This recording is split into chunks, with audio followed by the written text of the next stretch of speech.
Country delight buffalo milk start చేసాము. First పిల్లలకి ఇచ్చినప్పుడు కానీ, మేము పెరుగు తిన్నప్పుడు కానీ, మేము చిన్నప్పుడు తిన్న ఓల్డెన్ డేస్ గుర్తొచ్చాయి మాకు. మీగడ కూడా పాలు కాచాక మీగడ బాగా రావడం, అప్పుడు మా చిన్ననాటి రోజులు గుర్తొచ్చాయి అన్నమాట. ఇవాళ ఉపాధ్యాయ దినోత్సవం. మీరు చాలామంది, కొన్ని వేల మంది విద్యార్థులకు పాఠాలు చెప్పారు సార్. జర్నలిజం నేను 2008లో స్టార్ట్ చేసినప్పుడు నాకు కూడా మీరు క్లాసెస్ తీసుకున్నారు సార్. సో ఈ సందర్భంగా మీకు ఉపాధ్యాయ దినోత్సవ శుభాకాంక్షలు సార్. ముందుగా దేశవ్యాప్తంగానే కాదు, ప్రపంచవ్యాప్తంగా ఉన్నటువంటి ఉపాధ్యాయులకు శుభాకాంక్షలు. ఎందుకంటే మన దేశంలో ఉపాధ్యాయ దినోత్సవంగా జరుపుకుంటాం ఈరోజు. మొదటిది, who is a good teacher, who is a great teacher అనే ప్రశ్న మనకు వస్తుంది. సో ఒక తత్వవేత్త అంటాడు, ఏ good teacher is one who loves to teach, a great teacher is one who loves to learn అంటాడు.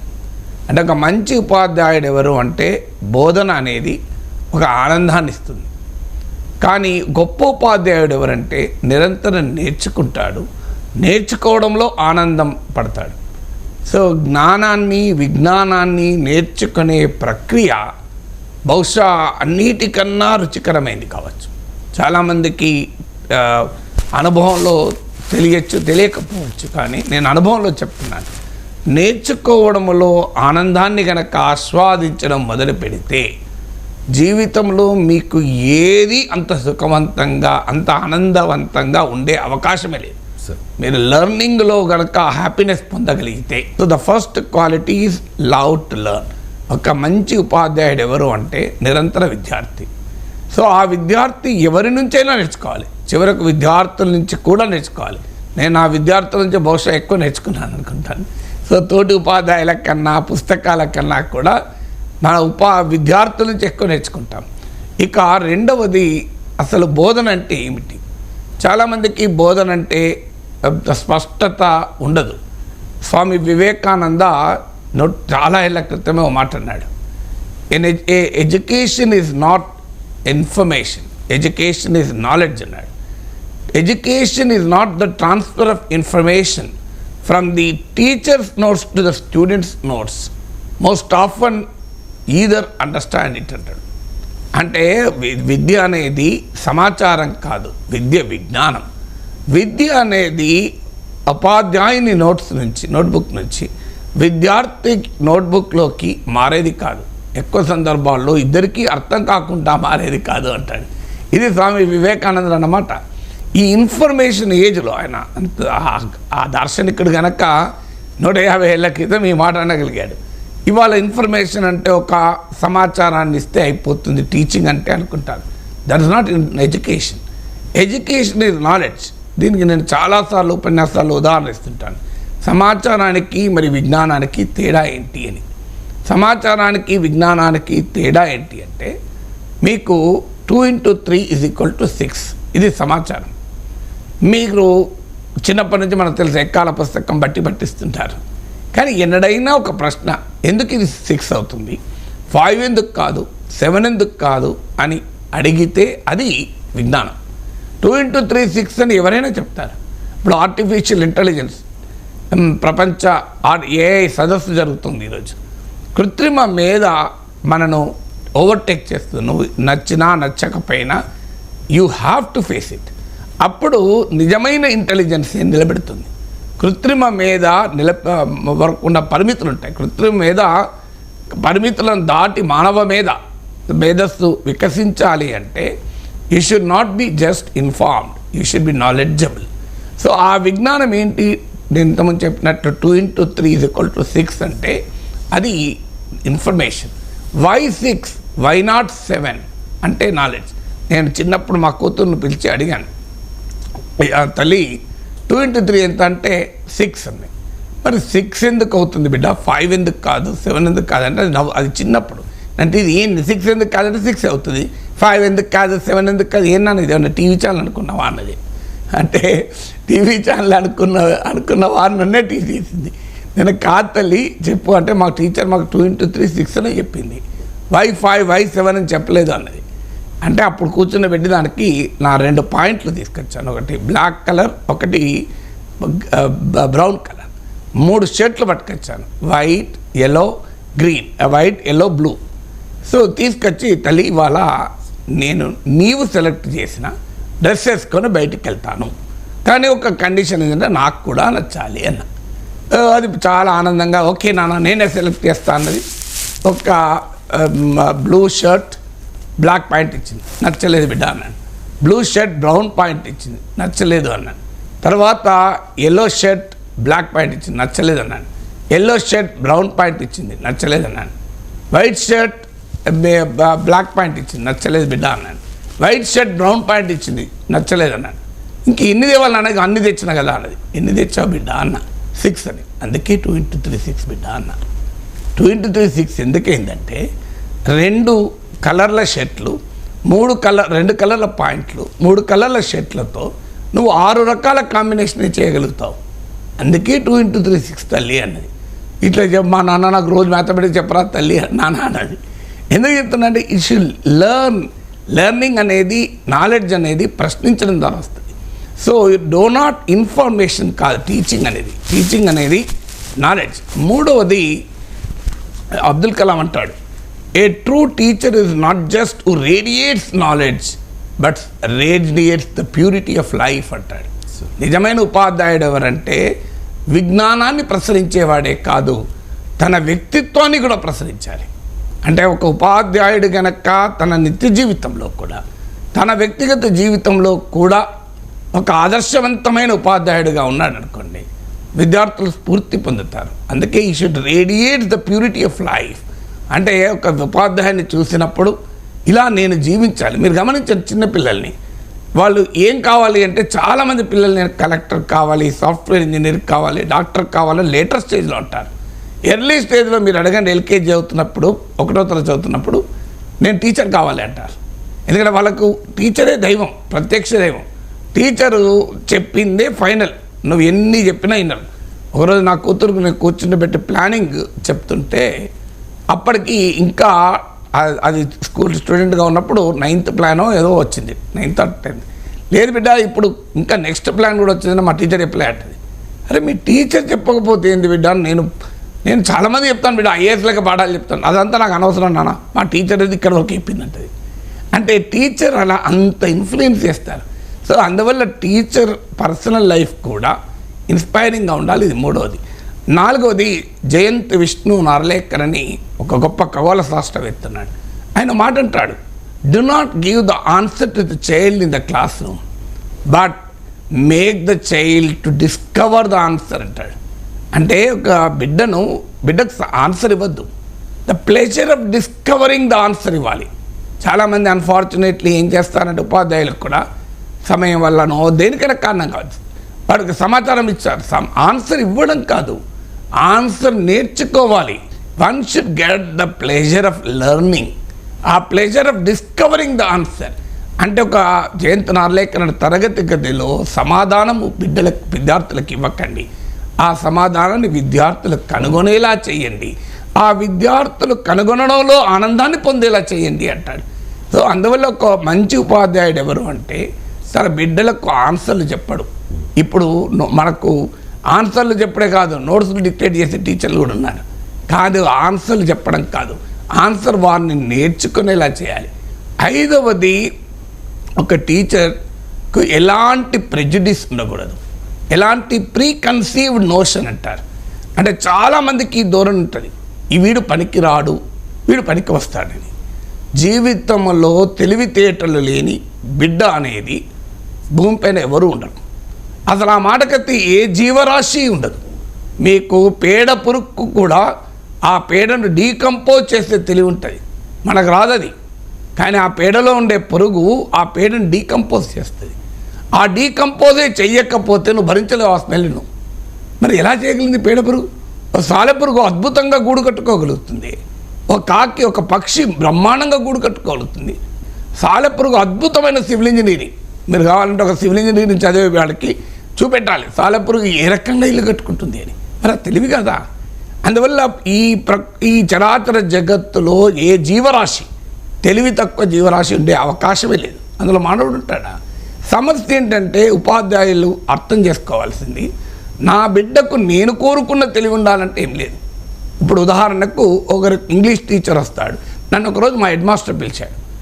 అరే ఏంట్రా నిన్ను నీ గురించే చర్చ జరుగుతోంది మా స్టాఫ్ రూమ్లో, నీవు ఎలాంటి స్టూడెంట్ అంటే మీ మ్యాథమెటిక్స్ టీచరు, మీ ఇంగ్లీష్ టీచరు, మీ తెలుగు టీచరు, మీ కెమిస్ట్రీ టీచరు నిన్ను చాలా బెస్ట్ ఇంటెలిజెంట్ స్టూడెంట్ అంటున్నారు, నీ హిందీ టీచరు, నీ బయాలజీ టీచరు బెస్ట్ స్టూడెంట్ అంటున్నారు, ఏది నిజం రా అన్నాడు.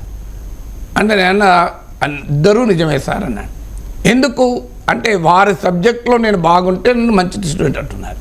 కానీ ఎప్పుడు అలా ఉండకూడదు. ఎందుకంటే మీకు Srinivas Ramanujan the man who knows the infinity అనే ఆయన ఆటోబయోగ్రఫీ వచ్చింది, చదవండి.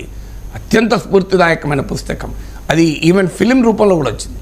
So the man you new the infinity, గణిత శాస్త్రంలో ప్రపంచ ప్రఖ్యాత గణిత శాస్త్రవేత్త ఆయన. FA అంటారు, ఫస్ట్ కోర్స్ ఇన్ ఆర్ట్స్, అంటే ఇప్పుడు మనకు ఇంటర్మీడియట్ ఈక్వల్. అందులో ఫెయిల్ అయ్యాడు. ఎందులో ఫెయిల్ అయ్యాడు? మ్యాథమెటిక్స్లో కాదు, ఆయన బయాలజీలో ఫెయిల్ అయ్యాడు. ఆయన ఒకరోజు డైజెషన్ పైన ఎస్సే రాయమంటే I'm unable to digest this indigestible stuff on digestion అని రాశాడు.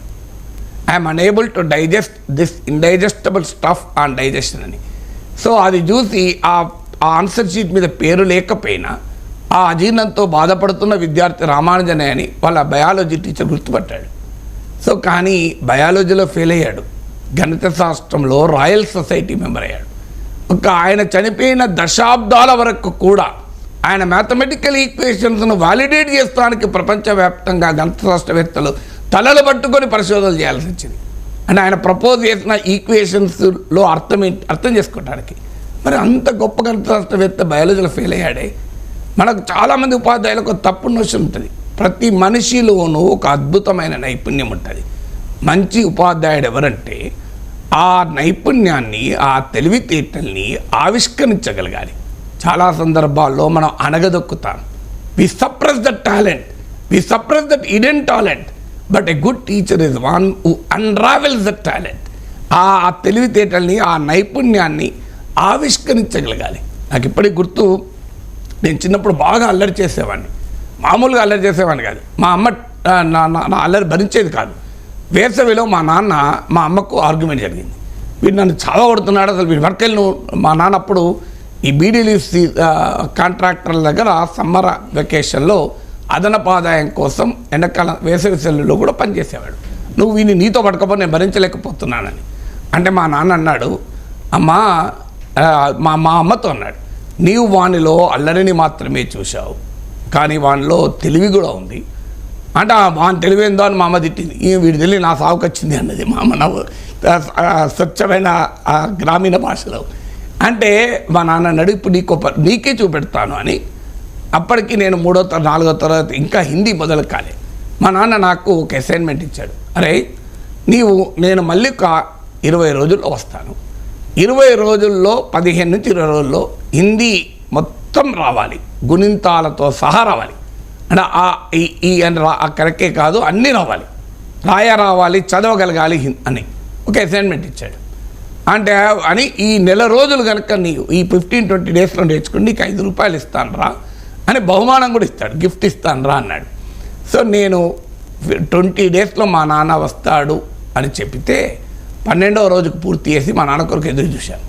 ఇంకా నాన్న రాలేదు ఏంటమ్మా అని. ఏంటంటే వచ్చినాయి, అన్నీ వచ్చాయి నాకు కుంతాలి. రోజుకు 8 గంటలు కూర్చున్నాను. సో అల్లరి మొత్తం ఆగిపోయింది. ఇక మా అమ్మకు అసలు ఆనందం అంతే లేదు. సో ఇక అల్లరి అనేది లేనే లేదు. సో అందువల్ల అంటే మా నాన్న ఒక ఉపాధ్యాయుడు కనుక నాలో అల్లరిని చూడలేదు, నాలో తెలివిని చూశాడు. సో ఆ తెలివిని ఆవిష్కరించాడు. ఇవాళ నేను ఈరోజు ఈ పొజిషన్లో ఉన్నాను. సో అంటే మనిషి ఒక గుడ్ టీచర్ ఎవరు అంటే విద్యార్థుల్లో ఉన్న నైపుణ్యాన్ని, తెలివితేటల్ని ఆవిష్కరించాలి. నీ ప్రీకన్సీవ్ నోషన్స్తో, ప్రెజుడిసెస్తో వీడు పనికిరాడు వాడు పనికిరాడు అనుకోవద్దు. 7వది మన ఒపీనియన్స్తో సంబంధం లేదు. నాకు ఇప్పటికి గుర్తు, ఇప్పుడు తెలంగాణలోనే ఒక సీనియర్ పోలీస్ ఆఫీసర్ నా విద్యార్థి, ఆయన జర్నలిజంలో నా స్టూడెంట్. నేను ఒక అంశం ఇచ్చి ఎడిటోరియల్ రాయమన్నాను సంపాదకి. ఆ అంశం పైన నా అభిప్రాయము, నేనేమి తరగతి గదిలో చెప్పే ఒపీనియన్ వేరేది ఉంటుంది, టీవీలో చెప్పే ఒపీనియన్ వేరేది ఉంటుంది. తరగతి గదిలో బోత్ సైడ్ చెప్తాను. టీవీలో నా అభిప్రాయం చెప్తాను ఒక అంశం పైన. నా అంశం పైన నేను అప్పటికే టీవీ డిబేట్లో మాట్లాడి ఉన్నాను కనుక ఆ విద్యార్థికి నా అభిప్రాయం తెలుసు. కానీ ఆ అంశం పైన నా అభిప్రాయంతో ఆయన పూర్తిగా విభేదిస్తాడు. సో ఈ has a completely different opinion. ఆయన ఎడిటోరియల్ రాసి తీసుకొచ్చాడు. ఆయన ఎంత పట్టుదల ఉన్నాడంటే, సార్ మార్కులు వేయకపోయినా మంచిది, నా ఒపీనియన్ రాస్తా, సార్ ఒపీనియన్ ఎందుకు రాస్తా అన్నాడు. నేను ఆయనకు హయ్యెస్ట్ మార్క్స్ ఇచ్చాను. ఆ స్క్రిప్ట్ పట్టుకొచ్చి ఆనందంతో అన్నాడు, సార్ మీరు ఇలా వేస్తారని అనుకోలేదు సార్, మీ ఒపీనియన్కు పూర్తి విరుద్ధంగా రాశానంటే, చూడు మిత్రమా, నా ఒపీనియన్ను నేను పరీక్షించడం లేదు, నీ ఒపీనియన్ను నువ్వు ఎంత సమర్థవంతంగా వ్యక్తీకరిస్తావో పరీక్షిస్తున్నా. I'm not testing whether you align with my opinion, I'm testing whether you can express your opinion effectively. నీ అభిప్రాయాన్ని నీవు సమర్థవంతంగా వ్యక్తీకరించాలి. సొంత అభిప్రాయం ఉన్నవాడిని చూసి నేను గర్వపడతాను తప్ప నా అభిప్రాయాన్ని అనుకరించిన వాడిని చూసి నేను గర్వపడను అన్నాడు. ఆయన చాలా ఆనందంతో వెళ్ళిపోయాడు. Even today is a senior IPS officer, తెలంగాణలోనే పనిచేస్తున్నాడు. అంటే ఇలా మనకు ఉపాధ్యాయులకు స్వీయ మానసిక దృక్పథాలతో విద్యార్థుల్ని మనం జడ్జ్ చేయకూడదు. వారి మనసులు వారి దృష్టికోణం నుంచి మనం విశ్లేషించాలి. ఇంకా 8వది, విద్యార్థుల్లో వివిధ నేపథ్యాల నుంచి వచ్చిన వాళ్ళు ఉంటారు. అందరికీ సమానమైన అవకాశాలు ఉండవు. మన సమాజం హైలీ ఇన్ఈక్విటస్ సొసైటీ. జీవితంలో ఏనాడు ఒక పత్రిక చూడని వాడు జర్నలిజం స్టూడెంట్ అవుతాడు. చిన్నప్పటి నుంచి హిందూ, టైమ్స్ ఆఫ్ ఇండియా చదివిన వాడు స్టూడెంట్ అవుతారు. నేను ఇద్దరి నుంచి ఒకే రకమైన నైపుణ్యాన్ని ఎక్స్పెక్ట్ చేయగలనా? నాకు ఉదాహరణ, ఒక గిరిజన బిడ్డ వచ్చాడు. సో ఆ గిరిజన బిడ్డ మా జర్నలిజంలో చేరాడు. ఇవాళ ఆయన కేంద్ర ప్రభుత్వంలో ఒక అత్యున్నత స్థాయి అధికారిగా హైదరాబాద్లోనే పనిచేస్తున్నాడు. నాకు ఫోన్ చేసి మొన్న ఇటీవలే చెప్పాడు, సార్ నేను హైదరాబాద్కి వచ్చాను సార్, వచ్చి కలుస్తానని. ఆ గిరిజన బిడ్డకు పాప ఇంగ్లీష్ రాదు, పత్రికలు, మీడియా, టీవీలు చూసిన ఎక్స్పీరియన్స్ లేదు. కానీ జర్నలిస్ట్ కావాలి అన్న తపన మాత్రం ఉంది. నేను కూర్చొని ఆయనకు మోటివేట్ చేసి ఇంగ్లీష్ నేర్పి శిక్షణ ఇచ్చి నైపుణ్యం ఇస్తే ఇండియన్ ఇన్ఫర్మేషన్ సర్వీసెస్లో ఆఫీసర్గా సెలెక్ట్ అయ్యాడు. ఇవాళ హైదరాబాద్ నగరంలోని ఒక కేంద్ర ప్రభుత్వ విభాగాలకు, ఒక 20-30 విభాగాలకు సమాచార అధిపతిగా ఉన్నాడు. సో ఆయన మొన్న గుర్తు చేశాడు. అంటే మనం ఏమనుకుంటాం, అరే ఇతనికి రాదు అనుకుంటాం. అతనికి రాక, ఆ విద్యార్థికి, ఆ బిడ్డకు రాకపోవటానికి ఆ బిడ్డ తప్పు కాదు. అది ఆ బిడ్డ వచ్చిన నేపథ్యం నుంచి కూడా నేర్చుకోవడం ఉంటుంది. Learning is a function of several factors. ఇప్పుడు నా కూతురు 10వ తరగతి పరీక్ష రాసేటప్పుడు నేను చూశాను, సెంటర్కి వెళ్ళాను. ఉదయాన్నే నానమ్మ, తాతయ్యలకు దండం పెడితే వాళ్ళు దీవించి, బిడ్డ మంచిగా ఎగ్జామ్ రాయని, అన్నయ్య దగ్గరికి తీసుకొని చెల్లి అని విష్ చేసి, అమ్మ రాత్రి 12 గంటలకు కూడా వేడివేడి కాఫీ కలిపించి, తండ్రి కారులో తీసుకెళ్ళి డ్రాప్ చేసి, గేట్ దగ్గర మిగతా వాళ్ళు వెయిట్ చేస్తుంటే, తల్లి ఇంకా టైం కాలేదు, నేను కూడా వెయిట్ చేస్తాను, తొందర లేదు అని కారులోనే కూర్చొని పెట్టుకొని డ్రైవర్ని గేట్ దగ్గర పెట్టి, గేట్ తెరిచిన తర్వాత నా కూతుర్ని నేనే తీసుకెళ్ళి గేట్ లోపలికి పంపించాను. అక్కడే ఒక పని మనిషి, ఒక రిక్షా కార్మికుడి బిడ్డ కూడా ఉన్నారు. ఒక సైకిల్ మీద ఆ బిడ్డను తీసుకొచ్చాడు తండ్రి. కూర్చోడానికి ప్లేస్ లేదు. రాత్రి ఆ బిడ్డ సరిగా తిన్నదో లేదో తెలియదు. ఇంకో బిడ్డ వచ్చింది. ఆ బిడ్డను తండ్రి తాగి రాత్రి తల్లిని కొడితే ఆకలితో కూడా పరీక్ష రాష్ట్రానికి వచ్చారు. ఇప్పుడు నా బిడ్డ, ఆ ఇద్దరు బిడ్డలు ఒకే రకంగా పరీక్ష రాయగలరా? అంటే ఇద్దరిలో తెలివితేటలు ఒకే ఉండొచ్చు. వాస్తవానికి నా బిడ్డ కన్నా ఎక్కువ తెలివితేటలు ఉండొచ్చు వాళ్ళకు. కానీ వారి సామాజిక స్థితిగతి, వారి ఆర్థిక పరిస్థితి వారి విజ్ఞానాన్ని కమ్మేస్తుంది, వారి నైపుణ్యానికి గ్రహణం పట్టిస్తుంది. ఒక మంచి ఉపాధ్యాయుడు ఎవరంటే, ఒక విద్యార్థి ఉన్న సామాజిక ఆర్థిక స్థితిగతుల వారి నేపథ్యం నుంచి చూడగలగాలి, వాటిని ఛేదించి చదువు చెప్పాలి. ఎందుకంటే అమర్త్య సేన్ అంటాడు, education is something which overcomes the inequalities. పేదరికానికి అసమానతలు మూలమైతే అసమానతలను అధిగమించేదే చదువు అంటాడు. ఎడ్యుకేషన్కి ఒక్కదానికి మాత్రమే మీరు గమనించండి, అసమానతల్ని దాటి వెళ్ళగలిగే అవకాశం ఉంటుంది. ఒక పేద బిడ్డ కొడుకు కూడా ఇవాళ అమెరికాలో IBMలో వైస్ ప్రెసిడెంట్గానో పనిచేయవచ్చు. ఎందుకంటే అదొక్కటే. సుందర్ పిచ్చయ్య గూగుల్ CEO ఒక చెన్నై నగరంలో ఒక మధ్యతరగతి తండ్రి స్కూటర్ పైన వెనకాల కూర్చొని ట్యూషన్కు వెళ్ళిన బిడ్డ ఇలా ప్రపంచంలోనే అత్యంత శక్తివంతమైన కంపెనీకి CEO. భారత ప్రధానమంత్రి ఆయనను కలవటానికి 15 రోజుల ముందు లెటర్ రాశారు. Our prime minister of India wants to meet you, give an appointment. అది అంటే ఒక స్కూటర్ మీద వెళ్ళి చదువుకున్న బిడ్డ, మధ్యతరగతి బిడ్డ ఇలా అత్యున్నత స్థాయికి వెళ్ళగలిగాడంటే అవకాశం ఏమిచ్చింది? వేరేదేమీ లేదు కదా, చదువే కదా. సో అందువల్ల అతనికి ఆ రకమైన, అందువల్ల ఉపాధ్యాయుడు గనక ట్రిగర్ చేయగలిగితే ఇవాళ బిడ్డలు అద్భుతాలు చేయగలుగుతారు. ఇక 9వది, ఉపాధ్యాయుడు అనే వ్యక్తి నేర్పడాలి. చాలామంది ఉపాధ్యాయులు ప్రశ్నించనివ్వరు. నేను ఈ ఉదాహరణ కూడా చాలాసార్లు చెప్తాను. పిల్లలకు ఎక్కడి లేని క్యూరియాసిటీ ఉంటుంది, కుతూహలం ఉంటుంది. మీరు గమనించండి, పిల్లలకు మామూలుగా ఉండదు నేర్చుకోవాలని. అన్ఫార్చునేట్లీ మనమే నేర్చుకోవడం తగ్గిస్తాం. సో ఆ పిల్లలు, ఒక బిడ్డ వచ్చి తల్లిని అడుగుతుంది, తల్లి అమ్మ ఆకాశాన నక్షత్రాలు మినుకు మినుకు అంటున్నాయి, ఎందుకమ్మా? I saw the stars twinkling in the sky, why అమ్మమ్మీ అంటది. అంటే ఆ తల్లి ఏమంటుంది, నాకు తెలియదు బిడ్డ, మీ నాన్నని అడుగు అంటుంది. ఎందుకంటే మన పవిత్ర భారతదేశంలో మాతృమూర్తులందరికీ, మహిళలందరికీ తన భర్త మహామేధావి, భర్త పట్ల గౌరవం ఉంటుంది. ఆ బిడ్డ తండ్రి దగ్గరికి వెళ్ళి, నాన్న I saw the stars twinkling in the sky, why do the twinkle అంటది. హోంవర్క్ లేదా అంటాడు. ఎందుకంటే ఆ తండ్రికి ఆన్సర్ తెలియదు కనుక, తనకు తెలియదన్న సంగతి బిడ్డకు తెలియకూడదు కనుక. మళ్ళీ నెక్స్ట్ డే ఉపాధ్యాయుని దగ్గరికి వెళ్తారు. మా teacher I saw the stars twinkling in the sky, why do the stars twinkle అంటారు. అంటే అప్పుడు ఆ టీచర్ ఏమంటారు, it's not there in your syllabus, it won't come in the examination అంటారు. అంటే ఏంటిది, వాట్ డస్ ఇట్ మీన్? ఆ teacher కూడా తెలియదు ఆన్సర్. ఇక ఆ బిడ్డ మళ్ళీ ఎప్పుడన్నా పరీక్ష అడుగుతారా? నోబెల్ బహుమతి పొందిన ఒక రసాయనిక శాస్త్రవేత్తను అడుగుతారు, నీకు నోబెల్ బహుమతి రావటానికి కారణం ఏంటి అని అడిగితే ఆ శాస్త్రవేత్త ఎంత అద్భుతంగా చెప్తాడంటే, మా అమ్మ ప్రతిరోజు ఇంటికి వచ్చాక ఇవాళ నువ్వు టీచర్ని ఏమడిగావురా అని అడిగేది. మన వాళ్ళు కనుక బిడ్డ వచ్చి నేను టీచర్ని అడిగినంటే అట్లా మరలబడద్దురా, టీచర్ మీదకి తిరగబడతావురా అని చెప్తారు. కానీ టీచర్ని ఏమడిగావురా అని తల్లి అడిగేది. అందువల్ల నిజమైన ఉపాధ్యాయుడు ఎవరంటే తన తరగతి గదిలో నిరంతరం తనను ప్రశ్నింపజేయాలి.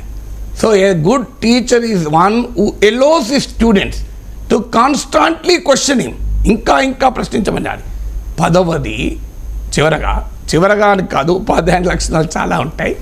ఇంకా నేను 10వది, a teacher is one who links the classroom with the external world. తరగతి గదిని భావ్య ప్రపంచంతో అనుసంధానం చేయాలి. మీకు పాల్ స్వీజీ అనే ఒక లాటిన్ అమెరికన్ అడల్ట్ ఎడ్యుకేషన్ నిపుణుడు చదువు చెప్పాలప్పుడు ప్రాపంచిక దృక్పథాన్ని కల్పించాలి అంటాడు. అని ఒక గుడిసె, ఒక భవనం అని గనక నీవు చెప్పావనుకోండి బిడ్డకు, ఆ బిడ్డలో ఒక ప్రశ్న వస్తుంది, వాడు గుడిసెలో ఎందుకున్నాడు, వీడు భవనంలో ఎందుకున్నాడు అని.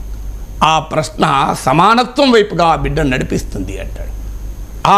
ఆ ప్రశ్న సమాన అవకాశాల వైపుగా ఆ చైతన్యాన్ని కలిగిస్తుంది అంటాడు. అంటే చదువు అనేది కేవలం వృత్తికి అవసరమైన నైపుణ్యాన్ని ఇచ్చేదే కాదు, ఒక సంపూర్ణ వ్యక్తిత్వ వికాసాన్ని ఇచ్చి ఒక బాధ్యత కలిగిన పౌరునిగా నిలబెట్టేది.